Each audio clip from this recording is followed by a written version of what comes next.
Hello everyone, good morning. मैं देवव्रत और आज बेटा हम आपको बीएससी थर्ड ईयर केमिस्ट्री का अपना 83वां लेक्चर पढ़ाने जा रहे हैं। आज का बच्चा हमारा टॉपिक होगा प्रोटीन्स। अपने प्रीवियस लेक्चर नंबर 82 में हमने बेटा आपको प्रोटीन्स स्टार्ट कराए थे। आज हम देखते हैं प्रोटीन्स के बारे में आगे। Chemical composition of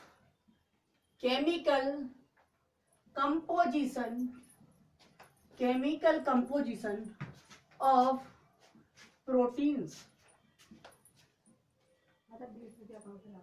chemical composition of proteins अर्थात प्रोटीनों का रासायनिक संगठन। तो देखेंगे प्रोटीन्स का रासायनिक संगठन क्या है बेटा। स्रोत बदलने के साथ साथ बदलता रहता है। ठीक है, जैसे स्रोत बदलेगा, मान लीजिए एग है, अंडा है, अंडे का व्हाइट वाला पार्ट है वो, उसमें प्रोटीन होता है। तो जैसे ही हम दूसरा कोई सोर्स लें, जैसे मिल्क ले लिया हमने, तो वहां पर कार्बन, हाइड्रोजन, नाइट्रोजन, इनका कंपोजिशन, इनका संगठन चेंज होता रहेगा, लेकिन एक जनरल जो कंपोजिशन है वो हम लिख देंगे। ठीक है, तो लिखेंगे the composition of proteins, the chemical composition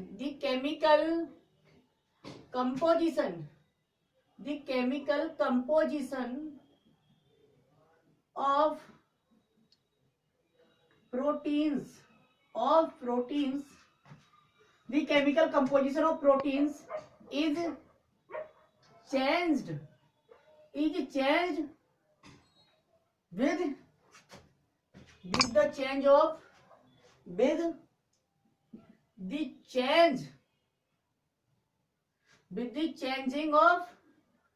the changing of source।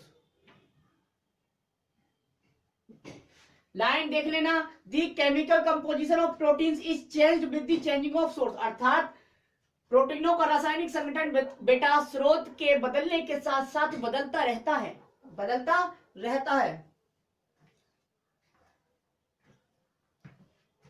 While हम लिख देते हैं, जबकि while the general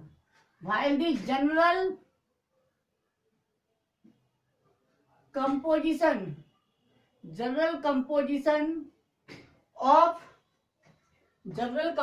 of proteins is given below।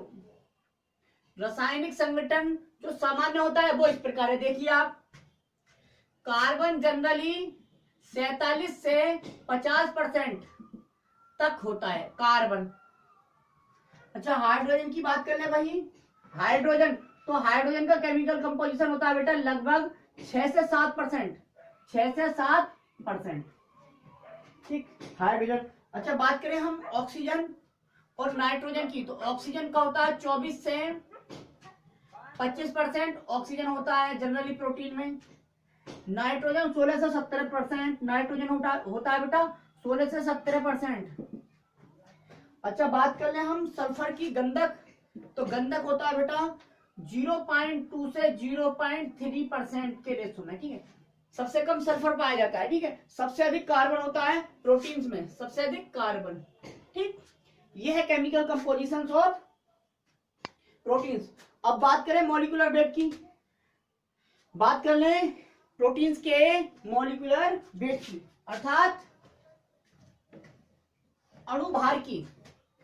Molecular weight heading डाल दीजिए बेटा, मॉलिक्यूलर वेट।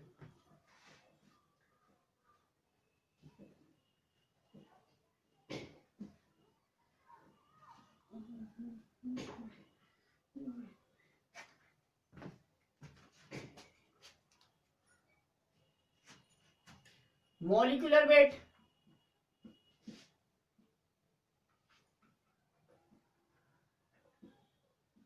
अणुभार। मॉलिक्यूलर वेट की बात करेंगे तो बहुत ही कम ऐसी प्रोटीन है बेटा जिनका अणुभार 20,000 से कम है, बहुत ही कम, नहीं तो इनके मॉलिक्यूलर वेट बहुत ज्यादा हाई होते हैं। तो लिखेंगे देयर आर रेयर, रेयर का मतलब दुर्लभ, दुर्लभ का मतलब बहुत कम मिलने वाली। There are rare proteins of which जिनका, of which molecular weight, of which there are rare proteins of which the molecular weight is below than 20,000, यानी कि बहुत सी कम ऐसी प्रोटीन्स हैं जिनका मॉलिक्यूलर वेट 20,000 से कम है।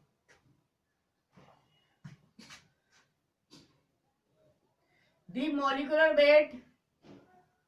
molecular weight of some proteins is given below, यानी कि कुछ प्रोटीनों का अणुभार निम्नलिखित या नीचे दिया गया है। देखिए आप,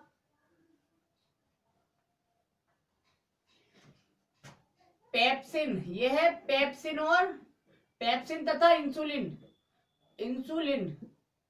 पेप्सिन यहां लिखता हूं, ये है पेप्सिन तथा मतलब एंड तो दिख ना रहा होगा बेटा, कम दिख रहा होगा, इधर लिख दो फिर। ये है पेप्सिन एंड इंसुलिन, इसका होता है बेटा 20,000, कितना नहीं 35,000 से 40,000, पेप्सिन तथा इंसुलिन का 35,000 से 40,000, 35,000 से 40,000 पेप्सिन तथा इंसुलिन का मॉलिक्यूलर वेट। बात कर लें हीमोग्लोबिन की, हीमोग्लोबिन का होता है बेटा 60,000 से 70,000, 60,000 से 70,000 मॉलिक्यूलर वेट। बात कर लें यूरिएज की, एक एंजाइम है और एंजाइम सभी प्रोटीन होती हैं, तो यूरिएज का होता है 4,80,000, 4,80,000। देखिए तो आपने देखा मॉलिक्यूलर वेट इनके बहुत ज्यादा है। ठीक है, अगला पॉइंट देख लेते हैं बेटा, classification of proteins, classification of proteins, heading डाल दीजिए classification of proteins. Chemical composition देख लिया, अब देखते हैं classification.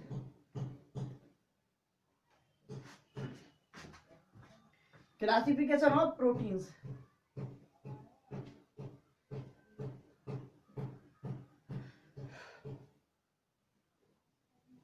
Classification of proteins, heading डाल दीजिए।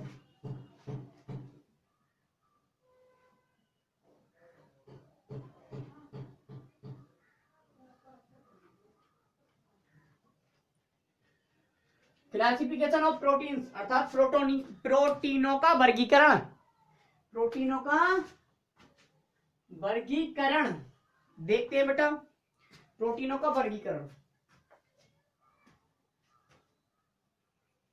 तो देखेंगे proteins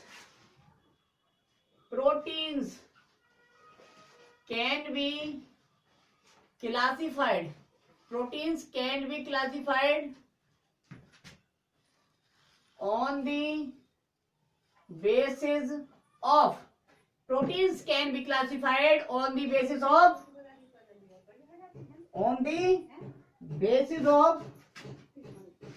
their molecular weight and chemical composition and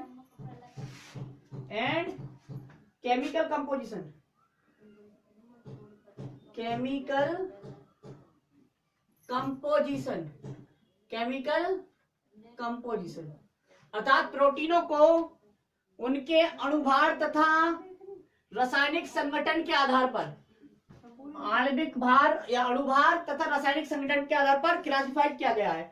तो दो आधार है, दोनों आधारों पर प्रोटीन का वर्गीकरण देख लेते हैं बेटा। एक पहले ग्राफ बना देते हैं, चार्ट। पहला है classification A, on the basis of chemical composition, on the basis of molecular weight, on the basis of molecular weight. Molecular weight की जगह स्ट्रक्चर लिखो, मॉलिक्यूलर वेट की जगह बेटा मॉलिक्यूलर स्ट्रक्चर लिखो, रासायनिक संरचना के आधार पर मॉलिक्यूलर स्ट्रक्चर।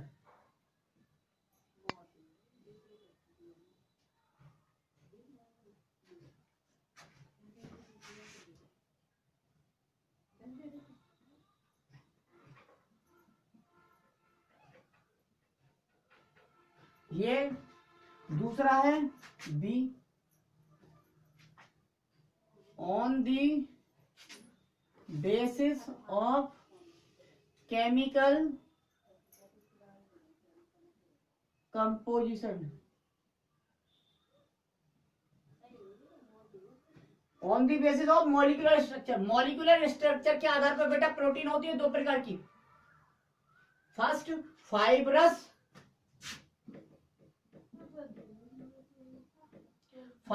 प्रोटीन्स, दूसरी होती हैं ग्लोब्यूलर प्रोटीन्स। ग्लोब्यूलर प्रोटीन्स रेशेदार प्रोटीन तथा गोलाकार प्रोटीन। अच्छा, केमिकल कंपोजिशन के आधार पर प्रोटीन होती है बेटा तीन प्रकार की। कितने प्रकार की? तीन। पहली है सिंपल प्रोटीन्स, सिंपल प्रोटीन्स साधारण प्रोटीन। दूसरी होती है कंजुगेटेड, CONJUGEGATED, कंजुगेटेड प्रोटीन्स। तीसरी होती है बेटा ट्राइप प्रोटीन, तीसरी होती है derived protein, derived proteins. Hindi समझ लीजिए, ये साधारण प्रोटीन, ये क्या है? कंजुगेटेड। कंजुगेटेड का मतलब संयुग्मित, संयुग्मित प्रोटीन। तीसरी होती है डेरिवेटिव प्रोटीन अर्थात व्युत्पन्न प्रोटीन, व्युत्पन्न प्रोटीन, व्युत्पन्न प्रोटीन। कल देखेंगे बेटा फाइब्रस प्रोटीन्स क्या होती है, ग्लोब्यूलर प्रोटीन्स क्या होती हैं, फिर सिंपल प्रोटीन, कंजुगेटेड प्रोटीन और ड्राइव प्रोटीन। ठीक है, सब देख लेंगे। तो आज बेटा बस इतना ही। Thank you very much.